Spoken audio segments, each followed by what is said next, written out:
Ano mensahe ang kailangan nyong malaman ngayon? O within 1 week from now? May melancholy tayo. Friend. Sad yung friend. Melancholy kasi ay extreme sadness. Friend. So, sad yung friend. O ikaw ay magiging sad at ikaw communicate mo tong friend mo para i-open up yung sadness mo. Pwedeng ganon.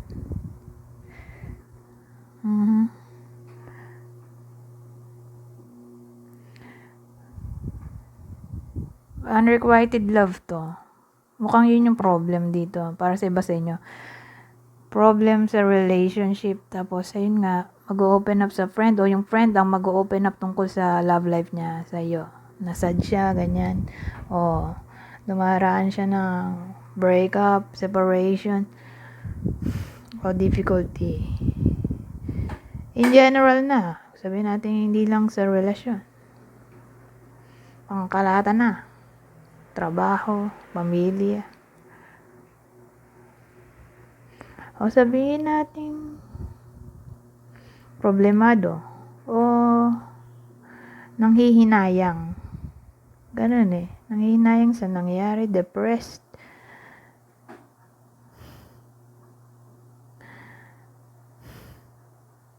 O napatrouble.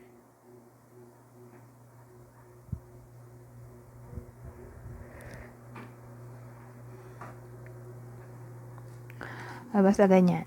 Yan yung possible na scenario dito. Ano to? Consistency. Dalawa. Naku, haba tayo dito ng kwento.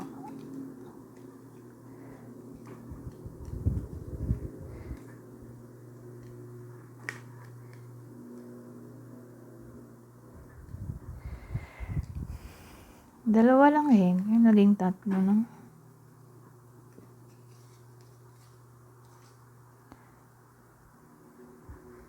Consistency ay consistent love to service.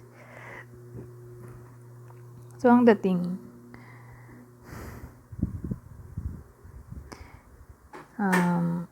okay naman ang takbo ng relationship. Hindi ups and downs. Ano ba yun? Yung parang problematic. Hindi. Okay. Magiging okay ang love within 1 week from now. Dahil again, may consistency tayo dito. Tapos ito, nagwo-work naman kayo. Pareho para ma-survive tong relasyon.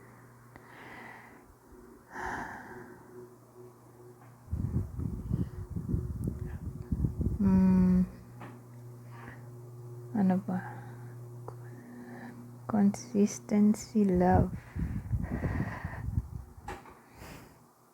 Constancy pala to. So, stable. Constancy, consistency, stability. O sabihin natin masaya naman. Dahil nga, pares kayong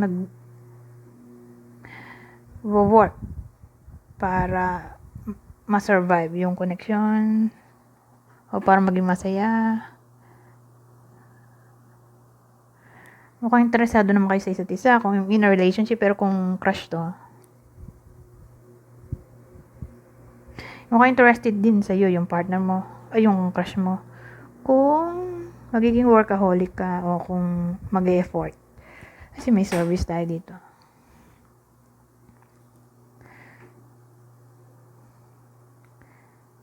Service kasi work to work din to. So kung mag-e-effort di mare-rewardan ng effort ang hard work.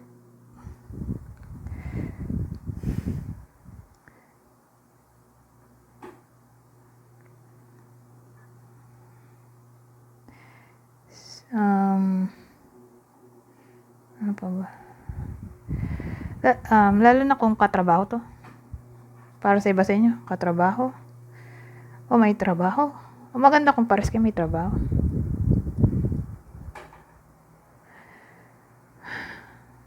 kung nandiligaw.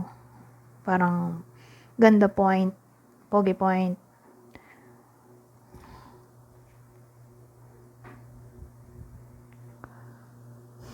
O close friend.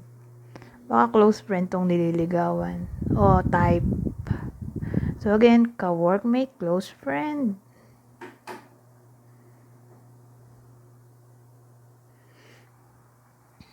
O boss. Kuha tayo ibang detalye dito. Caution. Oh, ba naman ganyan? May caution tayo dito. Distance.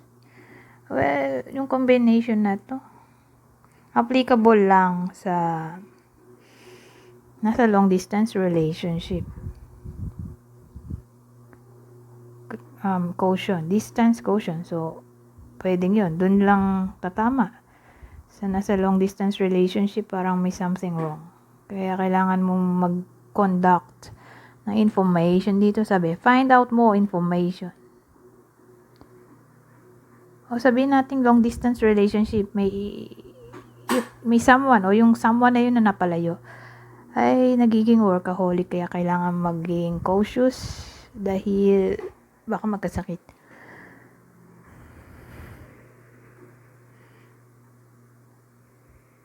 Pero ibang senaryo din. Sabihin natin biglang nanlamig yung isa sa inyo kung in a relationship o nililigawan lang. Lagi ka chat pero all of a sudden biglang nanlamig. May something wrong. Alamin kung bakit. Okay? Kaya sabi, caution. Find out more information. May kailangan kang malaman. Bakit ganon? Biglang nanlamig. Anyways, mag-e-end na sana ako pero 7 minutes pa lang pala to. Kuha pa nga tayo. Moving.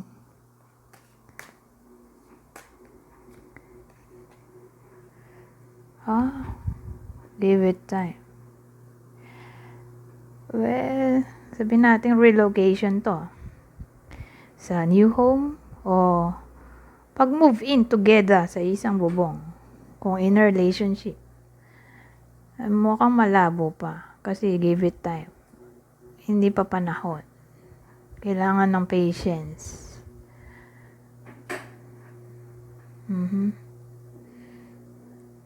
Anyways, hanggang dito na lang. Goodbye for now.